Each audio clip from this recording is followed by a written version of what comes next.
All right, guys, so this is a special edition of Meet the Team because the hosts are asking each other questions. So today, I get to ask the question to Peri. So everybody, this is Peri. And what's your last name? Velazquez. So you used to be Peri Goucher. Now it's Velazquez. Now it's Velazquez. Yes. So Peri, talk to us about the role because you're next to Peyton, you're the next newest member of staff or contract employee, but really it feels like you never leave, really. You're here all the time.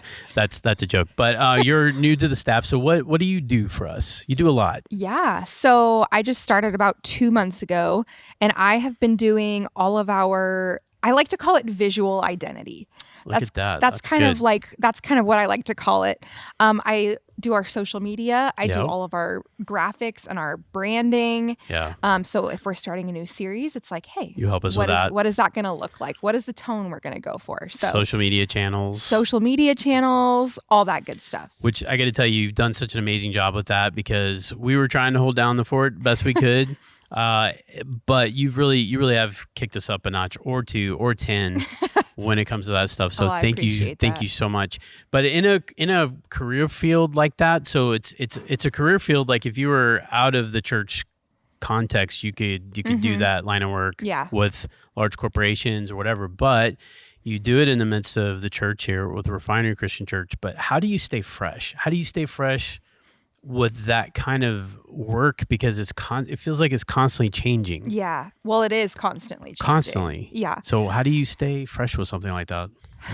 It's tough. It can be very tough sometimes, but I think honestly my age helps a lot. I'm almost 25, and so I'm kind of on that cusp of like the generation who learns and the generation of like just straight technology. Right. And so I feel like I'm constantly learning, trying new things, figuring out what's trendy, what's popular right now, what people want to see. And a lot of that is scrolling through Instagram. A lot of that is learning from what you see. Yeah. A lot of that is, I'm recognizing that this is something that people like. Yeah. And so trying to apply that in a church context can be difficult just because sometimes it's not always appropriate for the church context. You can't necessarily use that trending song. Yeah. Because it might not be appropriate. Yeah. So just kind of finding those things that work for us while also keeping it, appropriate for church and engaging and fun. It's a fine line, but it's kind of fun. It's kind of fun to walk it. Do you feel like some of the words that I've used, like, first of all, a church needs to be discoverable. Yeah. And then the church needs to reach. Like, there needs to be some element where you're available and then reach. I feel like social media or the visual mediums that you work in are kind of the ways where they do both. Like, in order to be discoverable, you need to be on social media. Yep. But you also, there's a certain reach component as well. So break that down for me. What would be the difference between those two, and how do you leverage what you do to accomplish those things? Gosh, that's a huge question. That's a huge question. I know, but like I think it's an important one. Yeah. And I know that you've got some thought behind those. Sure. So I think it's important as a church to be discoverable. We live in an age where you can go on the internet and type in churches near me, or you can type in, where's the nearest Chick-fil-A? So it's like, it'll tell you. When you're trying to be discoverable online, that's how you're going to get, first of all, people to come to church. Right. You want to make your place discoverable. Right. You don't want it to be like digging through the trenches trying to find hard a church to find. go to. Yeah. Mm-hmm. And I think social media does that a ton. Helps us to be more discoverable, but it also helps us with reach, like you said. Yeah. And I think reach is really cool because we could be super discoverable, but have no reach. Yeah. And that, I think, goes back to how current we stay. And so we're about to do a series on mental health pretty soon. Right. And so when we think about the reach that's going to have, like, so many people struggle with that. So it's like our reach is going to be far superior and far further than if we did a series on how to be a good dad.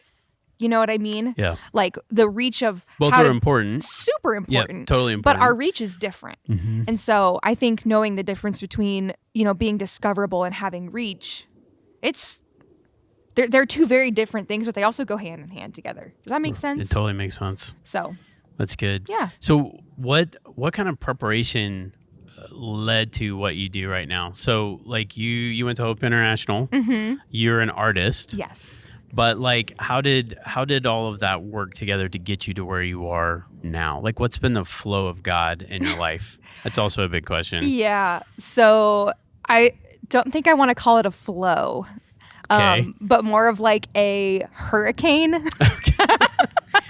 It's been a little windy. It's been a little windy. It's been a little, it's been a ride. But I think, gosh, I knew from when I was in high school that I wanted to do ministry. I had no idea what that looked like. And so going into college, I wanted to study biblical studies and church ministry and all that kind of stuff, which is what my degree is in, which is awesome. But all throughout high school, I have a creative side that I love. And so I graduated in 2020. May of 2020. That's an interesting year, 2020. And so I kind of went through a season of nobody was hiring. Yeah. I wasn't able to find any positions in what I was doing. Mm-hmm. And so I started painting. And that is something that I have done until just recently. That goes from painting Bibles all the way to painting like commercial buildings. That's like awesome. Large scale commercial buildings. And so I think that, you know, having that ministry background, having that creative background, it just makes sense to do something like visual media for a church. Yeah. And in the church context, like, because I feel like, you know, the church has had I say the church, capital C church, over a couple of millennia has always had its foot in the arts. Mm-hmm.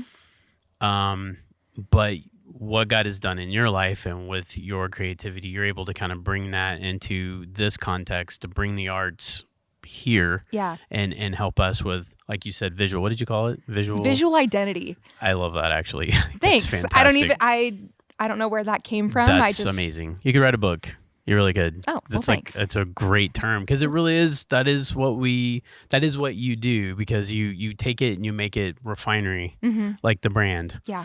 But make it kind of like unique, and in that, like a voice among all the different social channels. So really, really well done. Peri, but I've got a question for you. You usually ask the question. So this is my one time I get to ask a fun question. Ask me the fun question. So here's my question. If you had a gift card for $10,000 to go to any like vendor, any, you know, business, where would you want to spend $10,000? This will probably never happen. But, how do you know it will never happen? I mean, it's not coming from me, I'm afraid. But if you did get it, where would you go? Anthropology.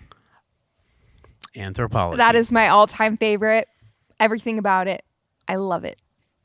There you go. It wouldn't take a lot to spend $10,000. That's where she needs her gift card. So if you're looking, don't do Starbucks. It's Anthropology. Yep. All right, well, everybody. Peri, so glad you're here. You're awesome. Thank you.